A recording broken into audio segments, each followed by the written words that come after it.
जय हिंद दोस्तों, मैं आदित्य रंजन आप सभी का तहे दिल से आपके परिवार रैंकर्स गुरुकुल में स्वागत करता हूं। आज की वीडियो बहुत ही खास होने वाली है क्योंकि आज की वीडियो में हम आपको IBACIO का संपूर्ण जानकारी देने वाले हैं।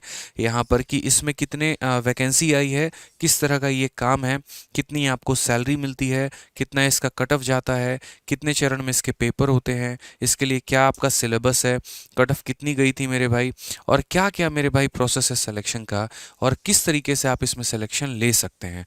साथ में हमने जो IBACIO निकाला है तो हम उसकी भी स्ट्रेटजी आपको बताएंगे कि किस तरीके से आपको पढ़ाई करनी चाहिए। तो वीडियो को शुरू से लेकर अंत तक देखिएगा और सारी बातें सीखिएगा, क्योंकि ये एक ऐसी जॉब है जो अंडररेटेड है, जिसके बारे में लोगों को काफ़ी कम पता है। जैसे SSC का काफ़ी ज़्यादा भौकाल होता है, CGL है, CHSL है, काफ़ी लुक्रेटिव पोस्ट होते हैं, लेकिन कुछ वैकेंसीज ऐसी भी होती हैं जो ज़्यादा चर्चा में तो नहीं रहती, लेकिन ज़िंदगी संवारने के लिए काफ़ी होती है। जैसे सिलेक्शन पोस्ट हो गया हमारा, IBACIO हो गया, और ऐसे कई सारी पोस्ट होती है। तो हमने ये सोचा है कि आज के बाद अगर ऐसी कोई भी वैकेंसी आती है तो उसके ऊपर में वीडियो बनाई जाए और आपको पूरा का पूरा संपूर्ण जानकारी दी जाए। ठीक है, तो चलिए शुरू करते हैं। तो सबसे पहले अगर हम बात करें तो यहाँ देखिए लिखा हुआ IBACIO ग्रेड 2 एग्जीक्यूटिव रिक्रूटमेंट 2023। इसके बारे में इसकी संपूर्ण नोटिफिकेशन आप सरकारी रिजल्ट एक वेबसाइट है, वहाँ से आप डाउनलोड कर सकते हैं। सरकारी रिजल्ट .com जाएंगे, वहाँ पर जाकर IBACIO का संपूर्ण नोटिफिकेशन अभी आएगा, डाउनलोड करेंगे तो पूरा नोटिफिकेशन आपको मिल जाएगा। आपको इनके वेबसाइट पे जाने की आवश्यकता नहीं पड़ेगी। ठीक है, तो इस बार इसमें जो वैकेंसी आई है वो 995 के करीब में है, जो कि पिछली बार की तुलना में आधी है। पिछली बार 2000 वैकेंसी आई थी और इस बार 995 के करीब में वैकेंसी आई है।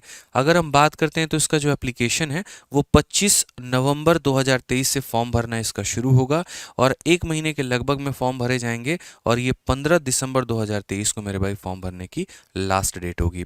फॉर्म जो है वो आप इसका ऑनलाइन भर सकते हैं और पेमेंट आप इसको ऑनलाइन और चालान के माध्यम से भी कर सकते हैं। ये पूरा नोटिफिकेशन में आपको मिल जाएगा। ठीक है, नोटिफिकेशन में ही आपको लिंक भी मिल जाएगा जहां पर क्लिक करके आप जो है फॉर्म को भर सकते हैं। ठीक है, यहाँ पे जैसे नोटिफिकेशन के बारे में हम आपको बताएं तो हम आपको सामने दिखा देते हैं। तो ये हमारा वेबसाइट है, देखो सरकारी रिजल्ट, और सरकारी रिजल्ट .com में जब आप जाएंगे तो यहाँ पर जो है जितनी भी लेटेस्ट वैकेंसी आती है सारी की सारी यहाँ पर शो हो जाएगी। यहाँ पर आपको जो है उन वैकेंसीज का सारा लेटेस्ट जॉब भी मिलेगा। उसके बाद अगर कोई रिजल्ट आ रहा है तो वो भी दिखता है, एडमिट कार्ड आ रहा है तो यहाँ पर वो भी दिखता है, आंसर किया आता है तो वो भी दिखता है, सिलेबस भी आपको डाउनलोड करना है तो वो भी आप यहाँ से देख सकते हैं। तो एक अच्छी वेबसाइट है जो यहाँ पर बच्चों के हित में काम कर रही होती है। जब इसमें लेटेस्ट जॉब में जाएंगे तो तीसरे नंबर पर इंटेलिजेंस ब्यूरो IBACIO के नाम से आएगा। अभी पूरी नोटिफिकेशन आप इसमें डाउनलोड नहीं कर सकते हैं, कारण हम आपको बता दें तो ये एप्लीकेशन बिगिन कितने तारीख से होगा मेरे भाई। तो एप्लीकेशन जो शुरू होगा हमारा वो 25 तारीख से स्टार्ट होगा, इसीलिए आपको इसके वेबसाइट पर जो है 25 तारीख के बाद से यहाँ पर जो है IBACIO पे जब आप क्लिक करोगे तो 25 तारीख के बाद से यहाँ पर पूरा का पूरा जो प्रोसेस है यहाँ सारा कुछ मेरे भाई शो कर देगा, और यहाँ पर डाउनलोड का एक ऑप्शन आएगा जहाँ से आप डाउनलोड करके पूरी नोटिफिकेशन देख सकते हैं। किस मेरे भाई कैटेगरी में कितनी वैकेंसी है वो भी यहाँ पर पूरा का पूरा संपूर्ण रूप से दिया जाएगा, और सभी चीज़ें यहाँ पर आप अप्लाई भी अगर ऑनलाइन मतलब यहाँ पे जो करना चाहेंगे तो अप्लाई ऑनलाइन के बगल में जो लिंक है वो आ जाता है। 25 तारीख को ये लिंक एक्टिवेट हो जाएगा, क्लिक करोगे तो यहीं से अप्लाई मेरे भाई कर पाओगे यहाँ पे, और नोटिफिकेशन भी डाउनलोड करना है तो यहीं से आप यहाँ पर नोटिफिकेशन भी डाउनलोड कर पाओगे। ठीक है, बीच में जैसे बहुत लोगों का ये रहता है फोटो अपलोड करते वक्त भी समस्या आती है कि KB में कितने में अपलोड करना है कितने में नहीं, तो उसका भी इन्होंने लिंक दे रखा है कि इस लिंक पर क्लिक करके आप अपने फोटो को रिसाइज कर सकते हैं। तो वन स्टॉप सॉल्यूशन आपका एक वेबसाइट से हो जाता है, जो कि एक अच्छी बात होती है आप लोगों के लिए। बात करें ये जॉब कैसी है, तो ये जो जॉब है मेरे भाई 4600 ग्रेड पे की है, यानी CGL में जो सबसे टॉप लेवल की जॉब होती है वो 4800 ग्रेड पे की होती है, डबल AO की पोस्ट, और उसके बाद जितने भी हमारे इंस्पेक्टर पोस्ट हैं वो सारी की सारी 4600 ग्रेड पे की होती है। चाहे आप एक तरीके से ME की बात कर लीजिए, इनकम टैक्स इंस्पेक्टर की बात कर लीजिए, एक्साइज इंस्पेक्टर की बात कर लीजिए, यहाँ पर सभी जो है हमारे 4600 ग्रेड पे की पोस्ट है। उसी तरीके से IB भी हमारी 4600 ग्रेड पे की पोस्ट है, और इसका पे लेवल 7 है, जहाँ पर पैसे आपको 44,900 से लेकर 1,42,400 तक मिलने की संभावना होती है, और ये ग्रॉस पे है आपका। फिर उसके बाद इसमें और भी पैसे ऐड होके फाइनली पैसा जो है वो इससे ज़्यादा ही मिलता है। ठीक है, अगर हम बात करते हैं तो इसके एप्लीकेशन को भरने की मेरे भाई पैसे कितने लगते हैं, तो यहाँ पर जनरल ओबीसी और ईडब्ल्यूएस तीनों के लिए फॉर्म को भरने का जो है वो 450 रुपये फीस है। और उसके बाद एससी एसटी के लिए 100 रुपये है। और यहाँ फीमेल कैटेगरी में, मतलब फीमेल जो है चाहे किसी भी कैटेगरी की हो, एससी हो, एसटी हो, ओबीसी हो, ईडब्ल्यूएस हो या जनरल हो, उनके लिए फीमेल कैंडिडेट्स के लिए 100 रुपये का फॉर्म है। ठीक है, ये आप ऑनलाइन पे कर सकते हैं। उसके बाद बच्चों के मन में आता है कि सर इसमें एज लिमिट क्या है, किस वर्ष से कितने सालों तक के बच्चे जो है वो इसको अप्लाई कर सकते हैं। तो 18 से लेकर 27 साल के बच्चे जो है इसे अप्लाई कर सकते हैं। लेकिन आपको कैसे पता चलेगा कि आप एलिजिबल है कि नहीं है? तो मेरे भाई 15 दिसंबर 2023 तक आपका उम्र मिनिमम 18 होना चाहिए और मैक्सिमम 27 होना चाहिए। अगर आप 18 से कम हैं तो मेरे भाई आप फॉर्म भरने के लायक नहीं हैं, और अगर आप 27 से ज़्यादा हैं तो भी आप फॉर्म भरने के लायक नहीं हैं। लेकिन उसमें एक छोटा सा कैच भी है। जिस तरीके से आपको एज का रिलैक्सेशन मिलता है एसएससी सीजीएल में, एसटी एसटी को 5 साल का मिलता है, ओबीसी को 3 साल का मिलता है, तो उसी तरीके से यहाँ पर भी आपको रिलैक्सेशन मिलेगा। बाकी जनरल के लिए जो एज रहेगी वो 18 से 27 रहेगी, ओबीसी को 3 साल का रिलैक्सेशन होगा और एससी एसटी को 5 साल का रिलैक्सेशन होगा। ठीक है, अगर हम बात करते हैं यहाँ पर तो नेक्स्ट देखिए एजुकेशनल क्वालिफिकेशन क्या होगा। कई बच्चे सोच रहे होंगे क्या हम इसको 10वीं के बाद भर पाएंगे, क्या हम 12वीं के बाद भर पाएंगे? तो मेरे भाई आप खुद ही सोचो ज़रा, यहाँ पे 4600 ग्रेड पे की पोस्ट है, तो 10वीं और 12वीं के लेवल पर तो ये होगा नहीं। सीजीएल को टक्कर दे रही है, इसका मतलब ये ग्रेजुएशन लेवल पर है। ठीक है, तो यहाँ पर अगर हम बात करें तो आपके पास एक बैचलर डिग्री होना चाहिए किसी भी स्ट्रीम में, साइंस हो, आर्ट्स हो, कॉमर्स हो, बीए हो, कोई फ़र्क नहीं पड़ता है यहाँ पे। बस एक अच्छी यूनिवर्सिटी से होना चाहिए, एक ऐसी डिग्री जिसकी मान्यता दी जा सके। बहुत ऐसे बच्चे होते हैं जो सीजीएल में परेशान थे, उन्होंने क्या किया, इंजीनियरिंग को करस्पॉन्डेंस से कर लिया मेरे भाई।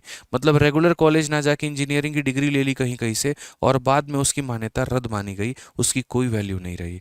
तो हमेशा अपना ये बात ध्यान रखना कि जहाँ से भी आप ग्रेजुएशन कर रहे हैं तो उसकी एक मान्यता हो, उस कॉलेज की मान्यता हो, उस यूनिवर्सिटी की मान्यता हो, तभी आपको मान्य माना जाएगा। ठीक है, अगर हम बात करें यहाँ पर तो प्रोसेस जो होता है परीक्षा का वो क्या होता है। चलिए मान लीजिए कि आपका एक बढ़िया तरीके से ग्रेजुएशन हो रहा है, ठीक है, अच्छी बात है। अब आपके मन में उत्सुकता जागेगा कि अब हम पेपर देते हैं, पेपर के लिए आप फॉर्म भी अप्लाई कर देंगे। लेकिन कहीं ना कहीं ये रहेगा यार पढ़ना क्या है। जैसे मानो यूपीएसआई है, उसके लिए एक अलग सिलेबस है, सीजीएल के लिए अलग है, रेलवे के लिए अलग है, तो इसका सिलेबस क्या है, पेपर का पैटर्न क्या है? तो मुख्यतः इसके 3 भाग होते हैं।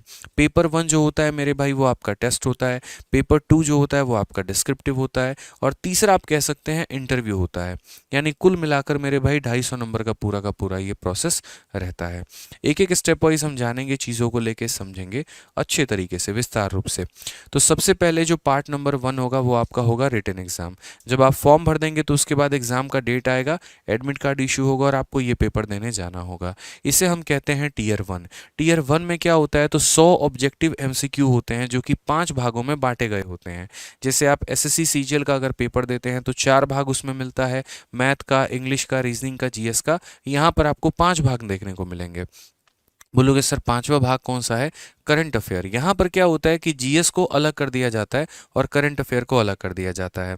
तो यानी 5 भाग हो गए, हर भाग में 20 सवाल हो गए, तो 5 भाग में मेरे भाई 100 सवाल, और हर सवाल 1-1 नंबर का है, तो पूरा पेपर कितने नंबर का हो गया?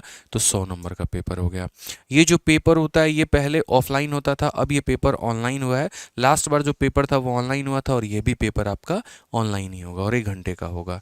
ठीक है, 20 सवाल करंट अफेयर के, 20 सवाल जनरल स्टडी के, 20 सवाल मैथ्स के, 20 सवाल रीजनिंग के, 20 सवाल इंग्लिश के।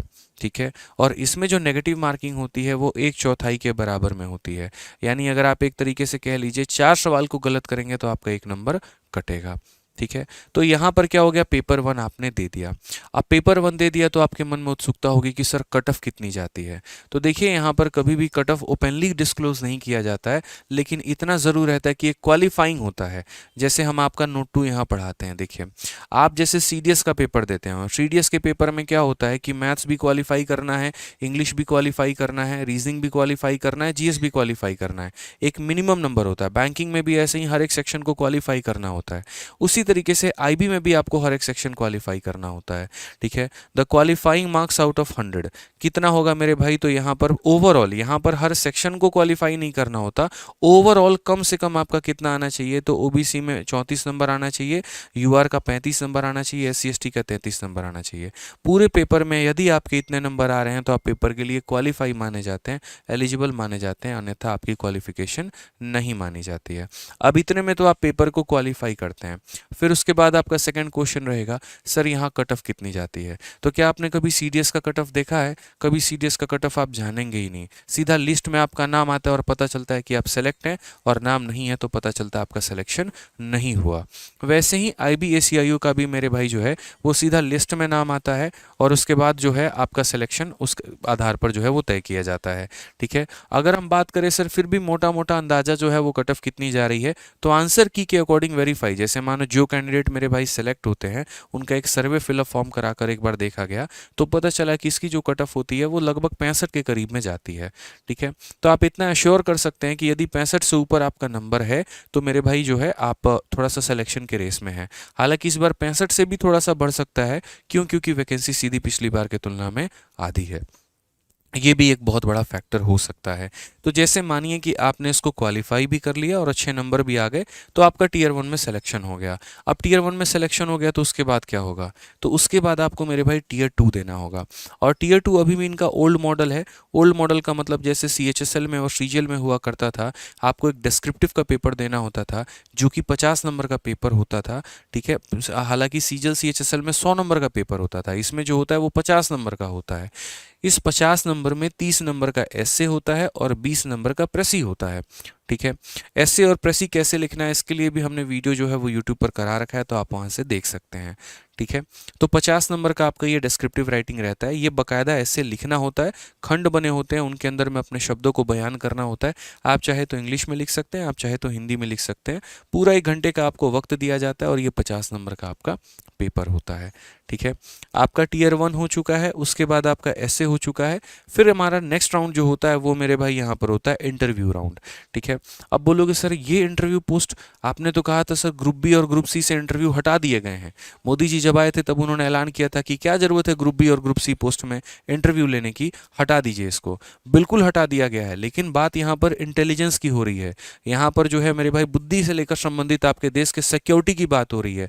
तो यहाँ पर पढ़े लिखे लोगों की ज़्यादा आवश्यकता नहीं है, ज़्यादा डम लोगों की आवश्यकता नहीं है। जिस तरीके से सीडीएस में होता है मेरे भाई कि बहुत ज़्यादा पढ़ा लिखा भी नहीं चाहिए, बहुत डम भी नहीं चाहिए, एक ऐसा पर्सन हो जो सही समय पर सही एक्शन ले पाए, ठीक है, और मेरे भाई उसको कन्वर्ट कर पाए रिजल्ट में, उस तरीके के लोगों की आवश्यकता होती है। उसी तरीके से आईबी हो गया, रॉ हो गए, इनमें इंटरव्यू इसीलिए लिया जाता है ताकि एक पर्सनालिटी टेस्ट आपका किया जा सके कि सिर्फ आप कहीं रटंतू वाले पर्सन तो नहीं जो किताबों को चाट के रट के आए हैं और आप अपने तरफ से कोई भी एक्शन ले नहीं सकते हैं। कल कोई अगर जिम्मेदारी बड़ी सी आपको दे दी जाए तो वहां पर आप उसका सॉल्यूशन किताबों में तो नहीं ढूंढ रहे हैं, यूट्यूब पे तो नहीं ढूंढ रहे, खुद की तर्क शक्ति काम कर रही है कि नहीं कर रही है। इसी वजह से यहाँ पर इंटरव्यू लिया जाता है। इंटरव्यू को कभी भी एक बात को ध्यान रखना, उसको पर्सनालिटी टेस्ट बोलते हैं कि आपकी पर्सनालिटी कैसी है, वो इंपॉर्टेंट होता है मेरे भाई। ये वो पार्ट होता है जो हम पूरे जीवन में सीखे होते हैं और उसके आधार पर आते हैं, ठीक है। तो अगर हम बात करें यहाँ पर तो कैंडिडेट अपीयरिंग इन इंटरव्यू में be subject to psychometric aptitude test which will be a part of interview. अब एक साइकोमेट्रिक टेस्ट जो है वो इंटरव्यू का पार्ट है जो कि रेलवे में होता है। रेलवे में भी एक साइकोमेट्रिक टेस्ट का पेपर होता है, वैसे ही यहाँ पर आईबी में भी आपका ये पेपर होगा। मतलब पेपर नहीं होगा, एक तरीके से आप जाओगे तो इंटरव्यू जैसे अगर 5 चरण में है या इंटरव्यू के 5 क्राइटेरिया हैं तो उसमें एक क्राइटेरिया जो है वो साइकोमेट्रिक टेस्ट भी है, ठीक है। इसके बारे में जब आप YouTube पर डिटेल में सर्च करोगे तो आपको काफ़ी ज़्यादा मिल जाएगा, ठीक है। अब नेक्स्ट क्वेश्चन होता है सर पेपर कैसा आता है, मतलब क्या सीजीएल की तरह टफ होता है या एमटीएस की तरह हलवा होता है। तो मेरे भाई ना ये सीजीएल की तरह टफ होता है ना ये एमटीएस की तरह हलवा होता है। यहाँ पर पेपर जो रहता है वो इजी टू मॉडरेट में रहता है। अगर आपने अच्छी तैयारी की है तो हाँ आपका इसमें सिलेक्शन हो सकता है, क्योंकि बहुत कम लोगों को इसके बारे में पता होता है। हालांकि इस वीडियो के बाद ज़्यादा लोगों को पता हो जाएगा, वो एक अलग बात है, ठीक है, लेकिन बहुत कम लोगों को पता होता है, इसीलिए कंपटीशन भी इसमें कम होता है। कंपटीशन भी कम होता है तो कट ऑफ भी कम जाती है और आसान से नॉर्मल तरीके से मेरे भाई आप इसमें तैयारी करके दे सकते हैं। जब हमने पहली बार IBACIO का फॉर्म भरा था तो बहुत ज़्यादा हमारा प्रिपरेशन नहीं था, लेकिन उसके बाद भी हमारा इसमें सिलेक्शन हो गया था, ठीक है।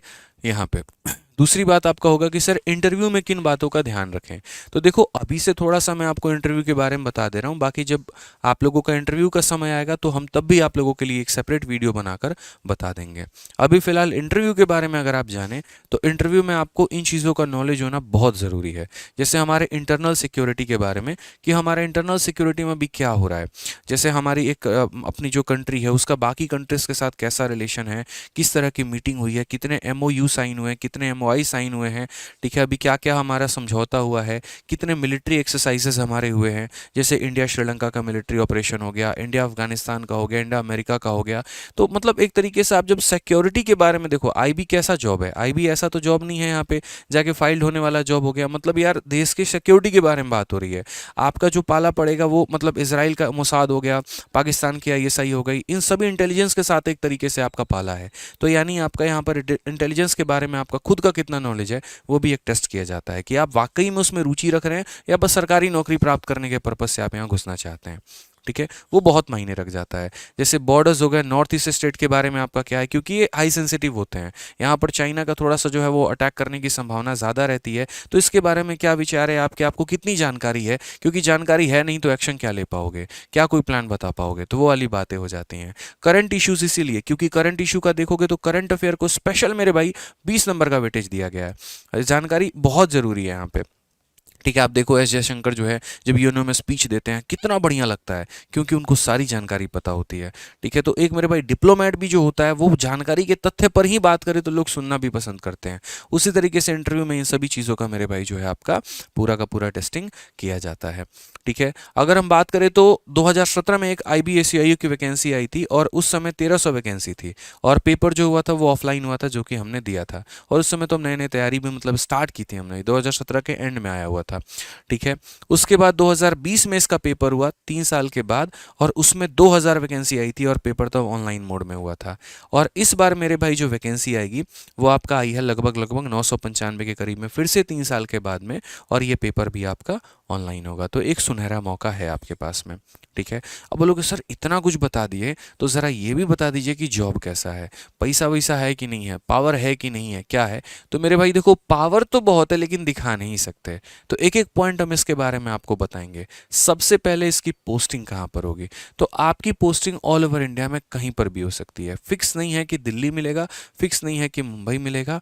वो मेरे भाई जब आपका सिलेक्शन हो जाएगा, जब डोजियर आएगा, तो उसके बाद में आपको यहाँ पर अपना भरना होगा स्टेट का प्रेफरेंस, और उसके बाद में मेरे भाई हालांकि उसको बहुत कम मान्यता दी जाती है, जहाँ पर जिस तरीके की जितनी वैकेंसी खाली होती है उसके अकॉर्डिंग में आपको फिट किया जाता है। तो ऑल ओवर इंडिया इसका हो सकता है, ट्रांसफर्स होते रहते हैं। तो इसमें यह भी फिक्स नहीं है कि आप एक ही स्टेट में परमानेंट पोस्टिंग पे रहेंगे, ऐसा ज़रूरी नहीं है। कई बार आपको एक कंट्री में, कई बार कंट्री में भी मेरे भाई कुछ कुछ महीनों के लिए भी जाना पड़ सकता है, हालांकि बहुत वो अपर लेवल में होता है। इस पोस्ट पे मतलब इस लेवल पर तो आप बात नहीं कर सकते। जब आपके प्रमोशंस हो जाएंगे, आगे चल के कोई पर्टिकुलर केस है या कुछ है, तो उस केस में डिप्लोमेटिक वे में आप जा सकते हैं। अभी तो फिलहाल इसकी कोई संभावना नहीं है। अगर हम बात करेंगे तो पोस्टिंग कहाँ कहाँ पर होती है, क्या कोई इसका ऑफिस बना है वहाँ जाकर काम करना है या कैसे करना है, तो कई बार आपकी ड्यूटी एयरपोर्ट पे लग सकती है, कई बार आपकी ड्यूटी बॉर्डर पे लग सकती है, कई बार आपकी ड्यूटी जो है वो नॉर्थ ईस्ट स्टेट में लग सकती है, और कई बार इसके IB के हेडक्वार्टर में भी लग सकती है। IB के अपने हेडक्वार्टर भी होते हैं, वहाँ पर भी आपकी ड्यूटी लग सकती है। ठीक है सर, ये किस तरह का जॉब है, डेस्क जॉब है, जाके सिस्टम पे बैठ के काम करना है, या फील्ड में बाकी लोगों की तरह जैसे इनकम टैक्स इंस्पेक्टर हो गए, एक्साइज इंस्पेक्टर हो गए कि फील्ड वर्क होता है, वैसा काम है। तो इसका काम दोनों है। देखो कोई भी डिपार्टमेंट होता है तो सिर्फ वो फील्ड जॉब से काम नहीं करता है, सिर्फ वो डेस्क जॉब से काम नहीं करता है। अगर मान लीजिए कि रेड मारने वाला कोई पर्सन है तो डेटा में फीड करने वाला भी एक होना चाहिए। सिर्फ रेड मारने से काम नहीं चलेगा मेरे भाई, उसकी एंट्री करना भी ज़रूरी है। उसी तरीके से यहाँ पर भी दोनों प्रकार के काम होते हैं, डेस्क जॉब भी होता है और फील्ड जॉब भी होता है। ज़रूरत पड़ती है तो आपको ग्राउंड में भी जाकर, अब ग्राउंड का मतलब ये मत समझ लेना फील्ड में जाके जो है गन चलाना, ऐसा वाला बात नहीं होता है। ग्राउंड फील्ड ड्यूटी का मतलब यहाँ पर ये होता है कि अलग अलग जगह पर जाकर आपको इंटेलिजेंस के माध्यम से चीज़ें पता करनी होती है। जैसे आप मूवी देखते हैं, ठीक है, किसी कंट्री में कई वर्षों तक कोई छिपा हुआ है और वहाँ की पूरी जानकारी प्राप्त कर रहा है, उसको फील्ड जॉब बोलते हैं। और डेस्क जॉब का मतलब हो गया कि एक ऑफिस है, आप सुबह जा रहे हैं अपना नाश्ता वाश्ता लेके बढ़िया से अपना काम करते हैं, सुबह 9 से 5 काम करके वापस घर पे चले आते हैं, तो ये डेस्क डेस्क जॉब हो गया और ये फील्ड जॉब हो गया, इसमें दोनों आपको मिलेगा यहाँ पे। सबसे इंपॉर्टेंट बात, आप अपनी आइडेंटिटी को डिस्क्लोज नहीं कर सकते हैं। जैसे मेरे काफ़ी ऐसे दोस्त हैं जो आईबी में जॉब करते हैं, लेकिन कभी अगर उनसे मैं डिटेल में पूछना चाहूँ तो वो मुझे कभी नहीं बताएंगे, चाहे मैं कितना भी अच्छा उनका दोस्त क्यों ना हो। ये सबसे बड़ी बात हो जाती है। इनफैक्ट कई ऐसे मैसेजेस भी उनके आते हैं जो यहाँ पर ऑटोमेटिक डिलीट हो जाते हैं। इस लेवल की इनमें सिक्योरिटी रहती है मेरे भाई, तो इसमें डिस्क्लोज नहीं कर सकते। सिखाया भी जाता है, जब आप जॉब करोगे तो वहाँ बताया भी जाएगा कि आपको अपनी आइडेंटिटी रिवील नहीं करनी है। कई बार तो ऐसा होगा, आप रॉ में काम कर रहे हैं लेकिन सिर्फ आपको पता है कि आप रॉ में काम कर रहे हैं और बाकी लोगों को पता ही नहीं है। अब बोलोगे सर रॉ में जाने का रास्ता क्या यहाँ से है? रॉ मेरे भाई एक जगह से आप नहीं जाते हो। रॉ भारत की इंटेलिजेंस एजेंसी है, जैसे पाकिस्तान की आईएसआई हो गई, उसी तरीके से भारत की रॉ हो गई। रॉ जो होता है वो आईबी से भी कुछ लोगों को उठाता है मेरे भाई, बाकी कुछ लोगों को, यूपीएससी वाले लोगों को भी पिकअप करता है। हर जगह से जो लोग अपने अपने फील्ड में बेहतर होते हैं वहां से उनको चूज किया जाता है। आईबी से भी संभावना ज़्यादा होती है रॉ में जाने की, इसीलिए यहाँ पर डिस्क्लोज अपनी आइडेंटिटी को नहीं किया जाता है। ठीक है, जॉब सिक्योरिटी बहुत शानदार है, कोई आपको नौकरी से हटाएगा नहीं, इस बात के लिए निश्चिंत रहिए आप। लेकिन थोड़ा सा रिस्क टू लाइफ हो जाता है, क्योंकि जब आप इंटेलिजेंस में जाते हैं और लोगों को आपकी आइडेंटिटी मतलब एक तरीके से बाकी एजेंसीज हो गई उनको पता चल जाता है, तो वहाँ पर थोड़ा सा रिस्क टू लाइफ हो जाता है। लेकिन आप हाई लेवल के केस में डील कर रहे हैं तभी, अगर नॉर्मली अपना काम कर रहे हैं तो कोई दिक्कत की बात नहीं है। अब यहाँ मैंने एक लाइन लिखा है लो सोशल स्टेटस। इसका मतलब क्या है? इसका मतलब मेरे भाई यहाँ पर यह है कि जब आप अपने जॉब के बारे में किसी को बताओगे ही नहीं तो स्टेटस आपका कहाँ मेंटेन होगा? दुनिया को लगेगा कि अरे यार कोई ऑफिस में जाता है, काम करता है, चला आता है। आपने तो फैमिली मैन मूवी देखी है ना, वहाँ पर क्या करता है, मनोज बाजपेयी चाहकर भी अपनी आइडेंटिटी नहीं बता सकता कि वो क्या काम कर रहा है। तो वही वाली कहानी हो जाती है यहाँ पे। अब एक कांस्टेबल को ही देख लो, भौकाल काटता है पूरा, हम फलाने थाने में कांस्टेबल है, कोई भी काम होगा तो बता देना। लेकिन आईबी वाला इतने बड़े पोस्ट पे होने के बावजूद भी बेचारा कुछ नहीं कह सकता है, क्योंकि देश की सिक्योरिटी की बात आ जाती है। तो इसीलिए यहाँ पर लो सोशल स्टेटस हो जाता है। ठीक है, स्पाई जॉब है, हम एग्जैक्टली नहीं कह सकते कि एकदम से स्पाई है, बट हाँ थोड़ा सा तो सिमिलर है ही, यहाँ पर ये बात कह सकते हैं। और सैलरी और अलाउंस तो ये हमने आपको शुरू में बता दिया, 4600 ग्रेड पे की पोस्ट है, ज़बरदस्त पोस्ट है, अच्छा पैसा मिलता है बिना किसी दिक्कत के। ठीक है, तो इस तरीके से मेरे भाई ये पूरा का पूरा आईबी का हमने आपको संपूर्ण जानकारी दिया। कोशिश हमारी यही थी कि हम आपको पूरी की पूरी बात बता पाएं और आपके हर एक डाउट को क्लियर कर पाएं। ठीक है, उम्मीद करते हैं कि सारी बातें हमने बताई होगी। इसके अलावा भी अगर आपका कोई डाउट रहा होगा तो वीडियो के कमेंट बॉक्स में आप हमें ज़रूर बता दीजिएगा। ठीक है, फॉर्म भर लीजिएगा टाइम से, लास्ट टाइम का वेट मत करिएगा। बहुत एक अच्छी जॉब है, और जो आप तैयारी कर रहे हैं एसएससी, सीजीएल, सीएचएसएल और बाकी परीक्षाओं के लिए, आप उस तैयारी के माध्यम से जो है इसका पेपर दे सकते हैं। बाकी हमारा जो भी नए बैचेज आए हैं हमारे एप्लीकेशन पे, आरजी विक्रमजीत एप्लीकेशन पे, आप उनमें भी अगर एनरोल हैं तो उसके सिलेबस से पढ़कर मेरे भाई पूरी की पूरी जो है वो तैयारी कर सकते हैं। ठीक है, उम्मीद करते हैं हमने सारी बातें आपको बताई होंगी। आज के लिए दोस्त इतना ही। वीडियो को लाइक कर दीजिएगा और हर जगह पे शेयर कर दीजिएगा। धन्यवाद।